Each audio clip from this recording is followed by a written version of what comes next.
असला पड़े असला दे दो बेटियां ने। और मैं तो उनको माँ बाप ने भी असला चलाना सिखाना चाहिए। और हर बेटी ने अपनी सुरक्षा खातर चाहे तो लाठी और चाहे वाए बात है कि मैंने कि मैं साधन जरूर रखना चाहिए। कड़ियाँ हम सुरक्षित नहीं है और करा के मजबूरी है। बिल्कुल। राम राम जी सारा ने मैं थारी गला प्रीति को थोर फिलहाल भाई हम उचाणा में पहुंच रहे हाँ। और उचाणा में एक शर्मनाक दर्दनाक घटना है जो सामने निकल कर आई है।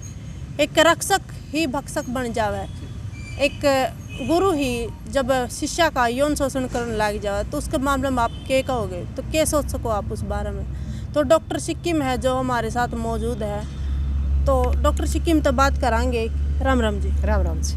ठीक हो? बिल्कुल बढ़िया है। तो जैसे मामला से सामने निकल कर आ रहा है, प्रिंसिपल ने जो 60 के करीब है जो लड़कियों का शोषण कराया जी, तो क्या कहना चाहोगे उस मामले में? हमारे लिए बड़ी शर्म की बात है उचाणा वाला का कि भाई हम ऐसे इलाके में बैठे हैं जहाँ खापों की हम ये इलाका मानना, और वहाँ लगातार 60 बेटियों का एक 60 तो एक आंकड़ा है जिन्होंने आवाज़ उठाई कि भी चाहे करो चाहे मरो, कि उन्होंने अपना शोषण नहीं होने दिया। पता नहीं कितनी बेटियां हैं जो लगातार इसकी अवस्था का शिकार होती रही। कईया ने सुसाइड भी करी है, कईया ने मतलब स्कूल भी छोड़े हैं, कईया ने घर बताने की कोशिश करी तो कहीं माँ ने दबा दिया, कहीं बाप ने दबा दिया, कईया ने मतलब FIR कटाई तो एक यहाँ का दिग्गज नेता है जो इसके ऊपर हाथ रख रहा है। तो बार बार यूँ लगातार बेटियां का शोषण करता रहा और यूँ आज एक राक्षस का रूप में सामने आया, क्योंकि 1-2 का मामला हुआ तो वह दबा दी गई बात। और शर्म की बात है जो दिग्गज नेता उसके घर में बेटी भी है और उसके घर में पोते पोती भी हैं, पर वो उसको संरक्षण दे रहा था। संरक्षण की वजह से आज उसके हौसले इतने बुलंद थे कि वो हर बेटी को टॉर्चर करने लग रहा था, हर बेटी का शोषण करने लग रहा था। सरकारी स्कूल के अंदर क्या कभी मतलब कोई DO नहीं आया क्या? सरकारी स्कूल के अंदर जो उचाणा का है उसके अंदर कोई बड़ा अधिकारी नहीं आया जिसने ये नहीं देखा भाई ये ब्लैक शीशे किस खुशी में लगा रखे हैं। हमारे जो बच्चे हैं, जो गरीब तबके के बच्चे हैं, वो चाहे SC हो, चाहे वो जर्नल हो या कोई और अन्य कास्ट हो, पर हमेशा ये है कि जो सरकारी स्कूल में पढ़ते हैं वो गरीबी लोग पढ़ते हैं। इसी वजह से उस गरीबी का फ़ायदा उठाया गया और उन बेटियों का लगातार वो प्रिंसिपल शोषण करता रहा। और उसकी एक लेक्चरर दोस्त भी थी जो इस काम में उसका पूरा साथ दे रही थी। मैं तो प्रशासन ने यह कहूँ भाई या तो आप 24 घंटे में इसने पकड़ लो, नहीं तो बहुत बड़ा प्रदर्शन उचाणा में होगा 10 तारीख को। और फिर आपने बोलने के लिए मौका नहीं मिलेगा कि आपने या की हुई किसान संगठन है, खाप हैं, जो महिला आयोग है और भी अन्य महिला संगठन है, उन्होंने आवाज़ उठानी चाहिए। क्योंकि यदि हम आवाज़ नहीं उठाएंगे तो बार बार निर्भया कांड होते रहेंगे। और इसी एवज में हमारे लिए तो बड़े ये कई बार मैं कहा करती भाई मणिपुर में हो रहा है, मेवात में हो रहा है, तो हरियाणा ज़्यादा दूर नहीं। हमने कह भी रहा था कि भाई उचाणा है ज़्यादा दूर को नहीं, यूँ मामला हमने उचाणा में देखने ना मिलेगा। तो हमारा कहते तो बड़ी अफसोस की बात है जी। जानू का वोट सीट है, राजनीतिक गलियारे यहाँ से सारे शुरू होते हैं, बड़े बड़े नेता यहाँ से हैं, बड़े बड़े मतलब सारा ही मामला उचाणा है। और यहीं सबसे ज़्यादा क्राइम रेट है, यहीं सबसे ज़्यादा भ्रष्टाचार है, यहीं भी मतलब हर एक चीज़ में नंबर 1 है। यूँ उल्टे कामा में नंबर 1 है, सीधे कामा में कड़ियाँ नंबर 1 है। तो सिक्किम जी जैसे नारेबाजी भी बहुत करे जहाँ कि बेटी बचाओ बेटी पढ़ाओ।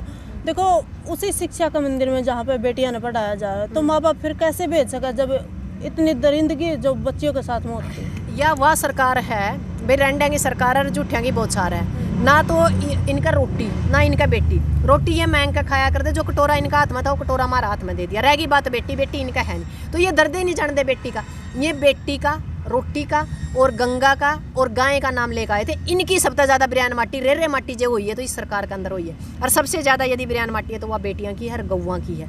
और जहां मौका लगा यूँ देश इस हालात में है कि तिरंगा इस सरकार ने बेच दिया, गंगा जल बोतला में गल का इसने बेच दिया।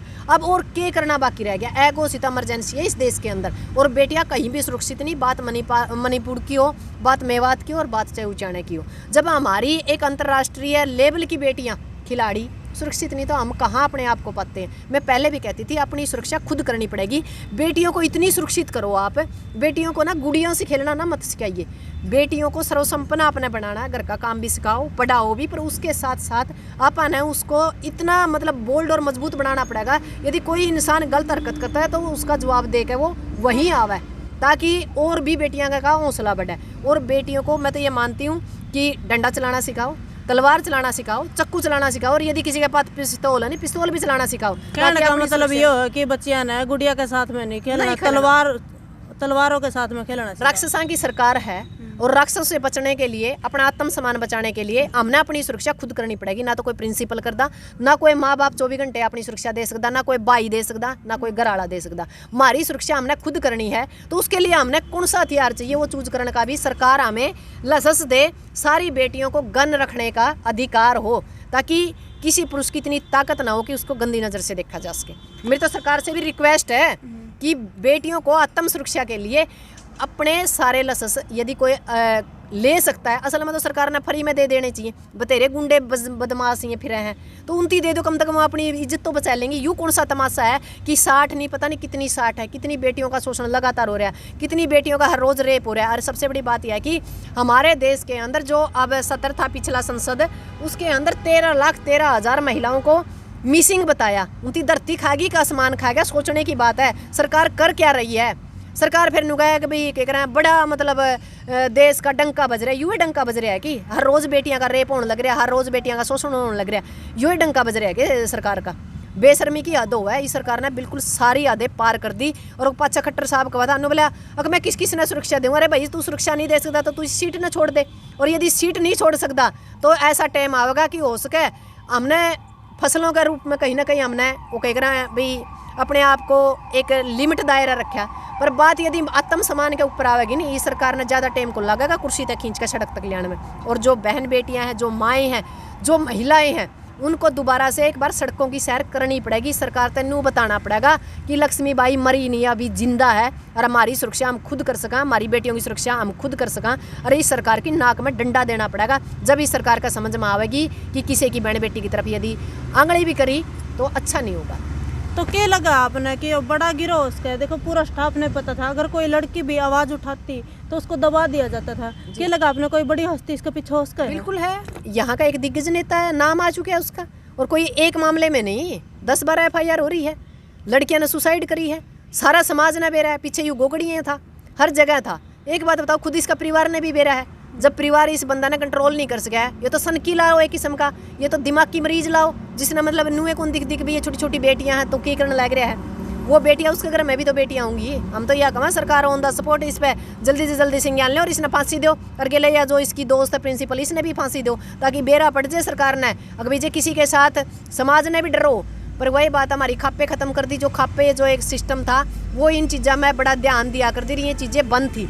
पर सरकार ने पहला फसलों पर नुकसान करे, हमारा फसलें हमारे तो ज़मीन खोसने की कोशिश करी, नस्लों पे कड़िए लव मैरिज, कड़िए क्या करें यो लव इन रिलेशनशिप आप देखने लग रहे होगे कितने घर तोड़ने लग रही है। नस्ल और फसल दोनों हमारी आज का टाइम ये मान लो बिल्कुल ख़त्म होने की स्थिति में है। यदि समाज नहीं जागया तो इस देश को मतलब बर्बाद होने से कोई बचा नहीं सकता। सरकार बर्बाद करने के लिए तैयार है, समाज बर्बाद होने के लिए तैयार है, क्योंकि समाज मर रहा है, बोलना नहीं जानता। और जब तक बोलना नहीं गा तो फिर वही बात है भी अत्याचार तो होंगे।